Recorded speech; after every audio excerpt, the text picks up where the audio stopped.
Well, President Obama is dusting off his veto pen. The president making the comments to NPR just as Republicans prepare for a complete takeover of Congress following the Democrats' crushing defeat in last month's midterms. I haven't used the veto pen very often since I've been in office, partly because legislation that I objected to was typically blocked in the Senate, even after the House took over, Republicans took over the House. Now I suspect there are going to be some times where I've got to pull that pen out.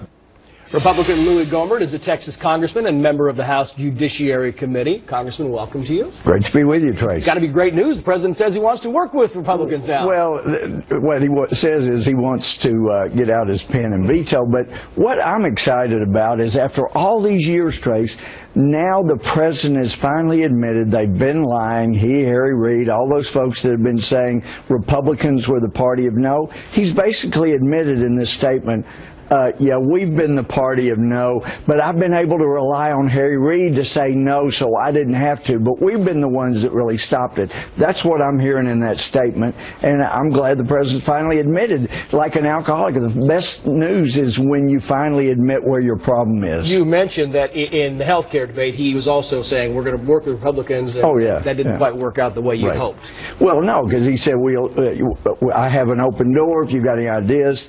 A bunch of us tried. They never had any indication that they would let us in. We kept asking, hey, we got some good ideas. Never wanted to hear from us. So that was all for the camera, all for television, but not so much for reality. So the president says he's going to get out his veto pen. So you look at the chessboard now, and you've got these bills going to the Senate, and these bills have always kind of died a slow death coming out of the House. Well, now it's a different scenario. So these bills, they have a chance. They absolutely have a chance. And in fact, the best thing to do for an open government is get votes on bills. And whereas Harry Reid wouldn't even let them come to the floor for a vote, now it may take some pushing to get Mitch McConnell to bring everything we send down there to the floor, but let's get them to the floor of the Senate, because either the Democrats, some of them will have to vote for those bills, or they won't be there next time after the next election. But this lets voters see who it is that's representing them. So it shines light on these bills, and even if they don't pass, it's good for you guys 2 years from now, 4 years from now, during these elections. Yeah, because already the president admitting that they've been the party of no, that's a good thing. Now we can show, yeah, we have had good ideas. We had health care ideas, still do, still have some good ideas. I think we should pass some of those. We'll pass a Keystone Pipeline bill. We'll pass, we need to defund the amnesty. I know our leaders had said we would do that. It helped us win the majority in the Senate. But now we've got to have our leaders follow through and do what we said we would do. But you get these bills, John Boehner pushes them to the Senate, then the Senate passes them, presumably the president vetoes them. Then you need to kind of rally some support from Democrats to get these things overturned, to get the vetoes overturned. Well, to get cloture on the bill, if we're going to go back to cloture on all things.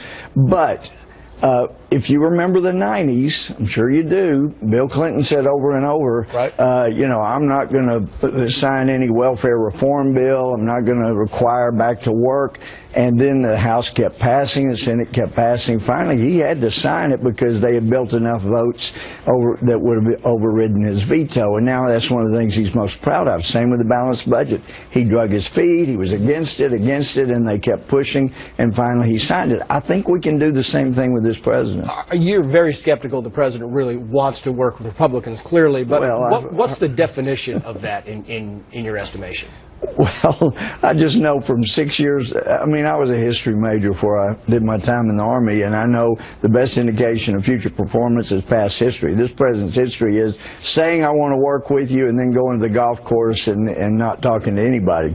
Even among Democrats, I mean, he had a meeting with Democrats some years back where he read to them from a teleprompter. That's not a good way to work with Congress. By the way, he did not mean to interrupt that wedding at the golf course in Hawaii. Yeah, right. Great to see you. Thank you, sir. Thank you. Thank you so much, Trace.